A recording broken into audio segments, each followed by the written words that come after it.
மாவட்டம் பெரியகுளம் அருகே டி கள்ளிப்பட்டி பகுதியைச் சேர்ந்த தந்தை சித்தார்த்தன் மற்றும் அவரது மகன் விஸ்வாமித்திரன் ஆகிய இருவரும் பண மோசடியில் ஈடுபட்டு 9,84,000 பறித்துள்ளனர். இதுகுறித்த புகாரின் பேரில் இருவரை கைது செய்து சிறையில் அடைத்த போலீசார் அவர்களிடம் மேற்கொண்ட விசாரணையில் பணத்தை வைத்து பூஜை செய்தால் இரட்டிப்பு மடங்காக பணம் பெருகும் என்று ஆசை வார்த்தை கூறி பண மோசடியில் ஈடுபட்டுள்ளது தெரியவந்துள்ளது.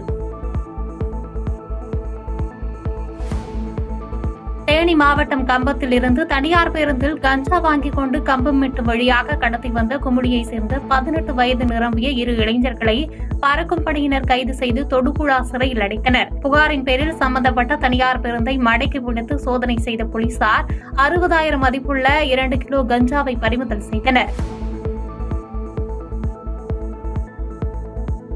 கோவை மாவட்டம் வால்பாறையில் மொபைல் கடை ஊழியருக்கு கத்திக்குத்து நிகழ்த்தப்பட்டு ஆபத்தான நிலையில் அவர் மருத்துவமனையில் அனுமதிக்கப்பட்டுள்ள சம்பவம் பரபரப்பை ஏற்படுத்தியுள்ளது. கடையில் வந்து ரீசார்ஜ் செய்த பிரவீன்குமார் என்பவர் ரீசார்ஜ் செய்தவுடன் பணம் தர மறுத்ததோடு இதனால் ஏற்பட்ட வாக்குவாதம் காரணமாக மொபைல் கடை ஊழியரை கத்தியால் குத்திய பிரவீன்குமார் என்பவரை போலீசார் வலைவீசி தேடி வருகின்றனர்.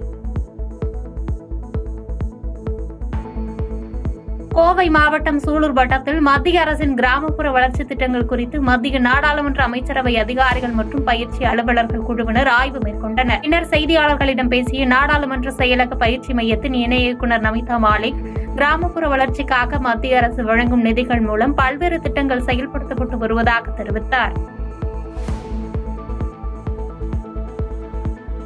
கோவை மாவட்டம் சூலூர் அருகே வடமாநில நபர் கல்லால் அடித்து கொலை செய்யப்பட்ட சம்பவம் பரபரப்பை ஏற்படுத்தியுள்ளது. அரை நிர்வாணத்துடன் கிடந்த உடலை மீட்ட போலீசார் கொலைக்கான காரணம் என்ன என்றும் கொலையாளிகள் யார் என்பது குறித்தும் தீவிர விசாரணை நடத்தி வருகின்றனர்.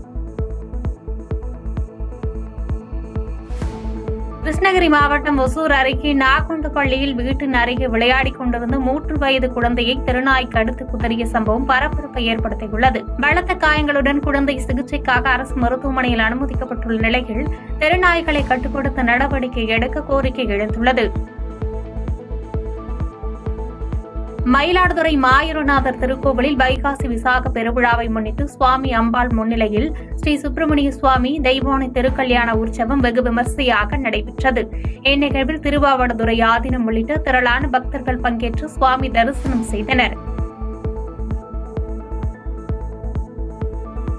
மயிலாடுதுறை மாவட்டம் கூரைநாடு தூக்கணாங்குளம் கிழக்கு கரையில் அமர்ந்து அருள்பாலிக்கும் அக்களூர் மாரியம்மன் ஆலய மகா கும்பாபிஷேகம் இன்று வெகு விமர்சையாக நடைபெற்றது. தொடர்ந்து பக்தர்களுக்கு அருள் பிரசாதம் வழங்கப்பட்டது. இக்கும்பாபிஷேகத்தை காண ஏராளமான பக்தர்கள் ஆர்வத்துடன் வந்து அம்பாளின் அருளை பெற்றனர்.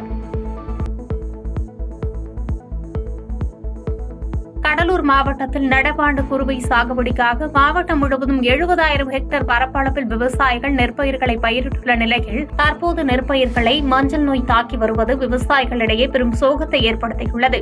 ஏக்கருக்கு 40 நெல் மூட்டைகள் கிடைக்கும் இடத்தில் இந்த நோய் தாக்குதலால் 20 முதல் 25 நெல் மூட்டைகள் மட்டுமே கிடைக்கும் என விவசாயிகள் வேதனை தெரிவித்துள்ள நிலையில் துறை சார்ந்த அதிகாரிகள் மஞ்சள் நோய் தாக்குதலை கட்டுப்படுத்தும் விதமாக ஆய்வு மேற்கொண்டு விவசாயிகளுக்கு நல்ல தீர்வு அளிக்க வேண்டும் என்று கோரிக்கை வைத்துள்ளனர்.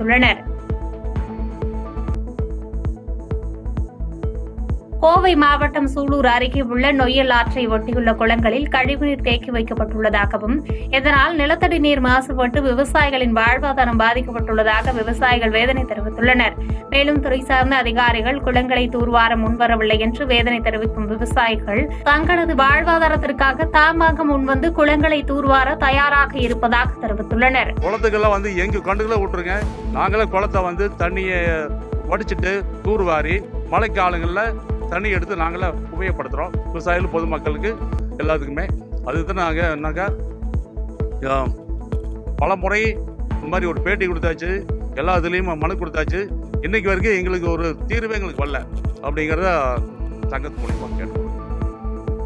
கடலூர் மாவட்டம் விருத்தாசலம் அருகே பணியில் இருந்த அரசு பேருந்து நடத்துனர் திடீரென மாரடைப்பு ஏற்பட்டு உயிரிழந்ததால் பரபரப்பு ஏற்பட்டது. இதனைத் தொடர்ந்து தகவலின் பேரில் சம்பவ இடத்திற்கு வந்த வேப்பூர் காவல் நிலைய போலீசார் உடலை கைப்பற்றி பிரேத பரிசோதனைக்காக அனுப்பி வைத்த நிலையில் இதுகுறித்து விசாரணை மேற்கொண்டு வருகின்றனர். கடலூர் மாவட்டம் விருத்தாசலம் அருகே 2 முதியவர்களுக்கு இடையே ஏற்பட்ட வாக்குவாதம் தகராறாக மாறியதில் ராமலிங்கம் என்ற முதியவர் உயிரிழந்த சம்பவம் அப்பகுதியில் பரபரப்பை ஏற்படுத்தியுள்ளது. மேலும் இது குறித்து வேப்பூர் காவல் நிலைய போலீசார் வழக்கு பதிவு செய்து விசாரணை மேற்கொண்டு வருகின்றனர். புதுக்கோட்டை மாவட்டம் மேட்டுப்பட்டியில் முன்னாள் முதலமைச்சர் எடப்பாடி பழனிசாமி பிறந்த நாளை முன்னிட்டு நடைபெற்ற மாபெரும் கால்பந்து போட்டியினை முன்னாள் அமைச்சர் விஜயபாஸ்கர் துவக்கி வைத்தார். மேலும் புதுக்கோட்டை தெற்கு மாநகர அம்மா பேரவை சார்பில் நடைபெற்ற இந்த போட்டியில் சென்னை, திருச்சி, கோவை மற்றும் தஞ்சை உள்ளிட்ட மாவட்டங்களில் இருந்து 26 அணிகள் கலந்து கொண்டன. திருவண்ணாமலை மாவட்டம் மங்களம்புதூர் கிராமத்தில் மின்கம்பம் அருகே தாழ்வாக இருந்த மின்வயரில் மின்சாரம் தாக்கிய விபத்தில் பசுமாடு உயிரிழந்துள்ள சம்பவம் சோகத்தை ஏற்படுத்தியுள்ளது. இதனைத் தொடர்ந்து தகவலின் பெயரில் மின்வாரிய ஊழியர் மின் நிறுத்தம் செய்து விபத்து ஏற்படுத்திய வயரை அகற்றினர்.